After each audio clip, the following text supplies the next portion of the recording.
Namaku Ayu.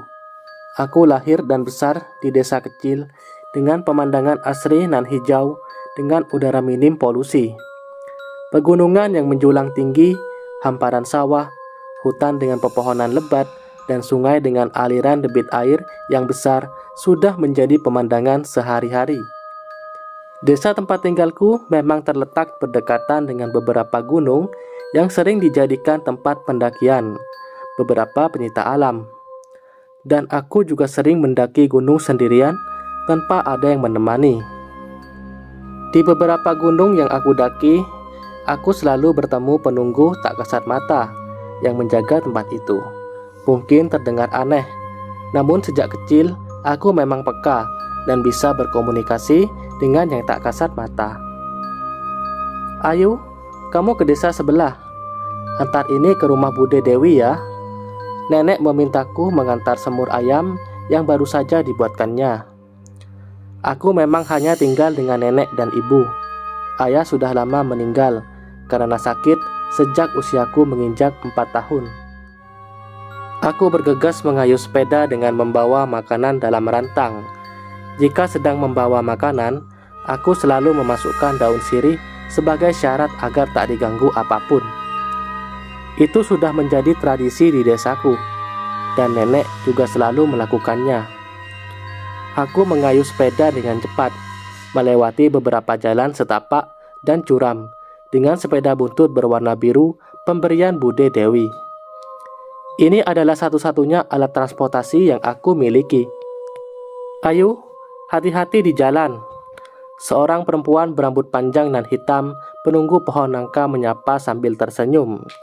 Perempuan parubaya berbaju hitam cantik itu memang sudah lama menunggu pohon nangka yang berbuah lebat di desaku. Namun anehnya dia tak pernah mengganggu warga dan hanya selalu duduk memperhatikan orang yang melewatinya. Iya, terima kasih. Aku menjawabnya dengan lembut. Setidaknya aku harus menjawab untuk menyenangkan hatinya. Ya, tak ada salahnya untuk berbuat baik kepada sesama makhluk ciptaan Tuhan yang Maha Esa. Aku mengayuh sepeda lebih cepat, melewati sebuah sungai besar dengan debit air deras, membuatku berhenti sejenak, sekedar menghirup udara di sekitar sungai yang terasa sangat sejuk.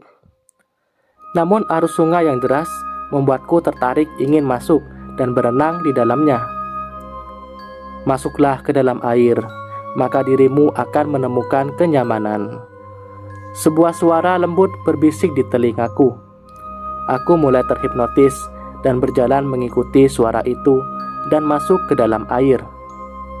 Perlahan aku mulai melangkah, masuk ke dalam sungai yang alirannya cukup deras. Iya, begitu sayang. Masuklah lebih dalam ke dalam aliran sungai. Datanglah kepadaku. Aku akan membuatmu bahagia. Suara itu kembali berbisik di telingaku. Suara yang semakin membuatku tak sadar dan terus masuk ke dalam sungai yang dalam dan beraliran cukup deras. Ayu, berhenti. Si cantik penunggu pohon nangka menarik tanganku. Aku menatapnya dengan bingung dan baru merasakan dingin di kedua kakiku. Aku masuk ke dalam sungai yang cukup dalam, setinggi lutut, dan baru sadar setelah si cantik menarik tanganku. Aku bergegas keluar dari sungai dengan bantuan si cantik. Si cantik mengawasiku saat keluar dari sungai, dan tak sedikit pun mengalihkan pandangannya sampai aku tiba di tepian sungai. Entah kenapa saat itu suasana sangat sepi dan tak ada siapapun di sekitar sungai. Dan aku melihat wajah-wajah lelaki pucat di sungai yang nampak tersenyum ke arahku. Sungai ini sering meminta nyawa sebagai tumbal. Dia penunggunya. Si cantik mulai bercerita tentang apa yang dia ketahui. Aku terdiam sesaat dan masih merasa bingung. Maksudmu, laki-laki berwajah pucat itu yang sering meminta tumbal? Iya, betul. Dan kamu hampir saja mati gara-gara masuk ke dalam sungai itu. Si cantik mulai ngomel. Aku hanya tersenyum dan bergegas kembali menaiki sepeda menuju rumah Bude. Samar-samar aku kembali mendengar bisikan, namun aku tak menggubrisnya.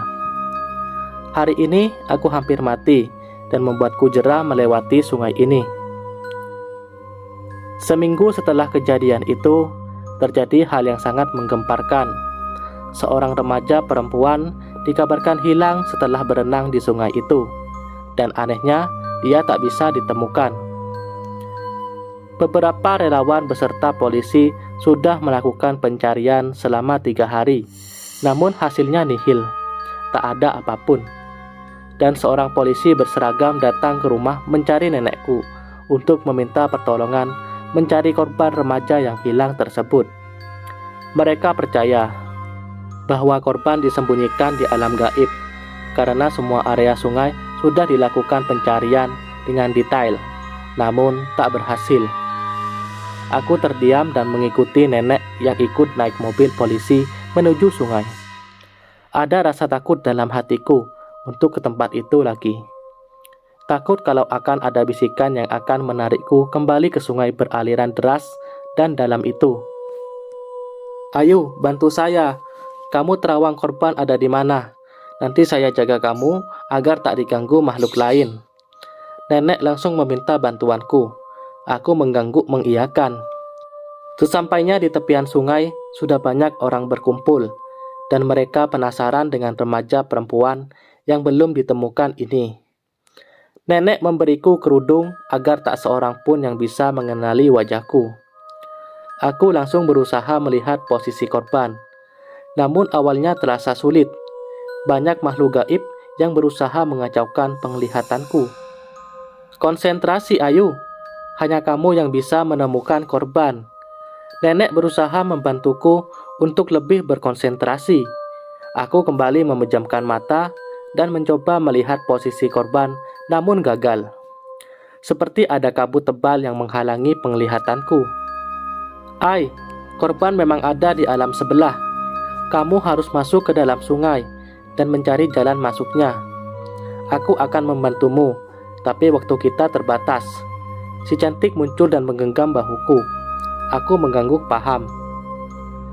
Nek, si cantik bilang dia akan membantuku. Dia bilang posisi korban ada di alam sebelah, yang pintu masuknya ada di dalam sungai, sehingga aku harus masuk ke dalamnya.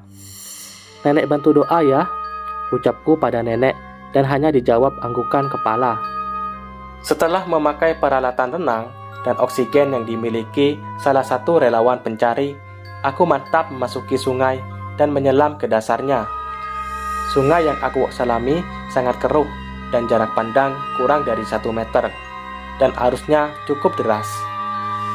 Aku terus menyelam dan menemukan sebuah gerbang di dasar sungai, lalu langsung masuk ke dalamnya. Gerbang yang sering disebut dengan gerbang gaib. Alam manusia dan alam mereka sebenarnya tidak jauh berbeda. Aku tak bisa menceritakan secara detail seperti apa, namun begitulah adanya. Aku dan si cantik berdiri di hadapan satu sosok laki-laki bertubuh besar pucat. Laki-laki itu menatapku dengan tatapan merah dan kesal. Dia yang waktu itu memanggil dan membuatmu masuk ke dalam sungai tanpa kamu sadari, bisik si cantik dengan lembut. Kembalikan manusia yang kamu tawan. Kembalikan dia padaku. Aku mengatakan dengan tegas tujuanku datang ke alam mereka. Perempuan itu sudah menjadi milik kami. Dia melanggar aturan di tempat kami. Maafkanlah dia. Aku ingin kalian mengembalikan dia padaku. Dia sudah melanggar aturan. Jadi ini adalah hukuman untuknya. Laki-laki itu tetap bersikeras untuk menahan korban lebih lama.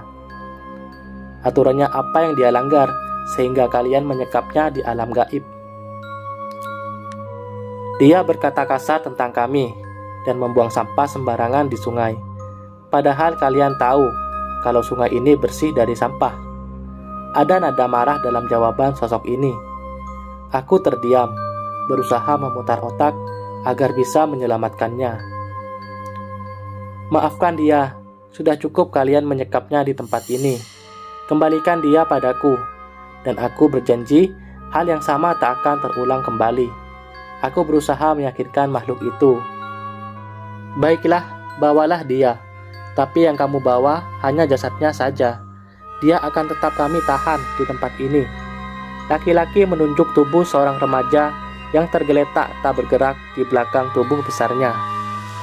Pergi, jangan kembali lagi. Aku benci melihat anak indigo yang sok pahlawan sepertimu. Sosok itu kembali mengusirku. Aku bergegas mengangkat tubuh remaja itu dan membawanya kembali. Aku berteriak nyaring ketika bisa keluar dari gerbang gaib dan berenang dengan memegang pelampung besar yang dilemparkan tim relawan dan polisi agar aku tak hanyut karena arus deras aliran sungai. Aku tetap memegang erat jenazah korban, dan ketika aku bisa sampai ke tepian sungai, seorang perempuan paruh baya menangis histeris melihat jenazah yang kubawa.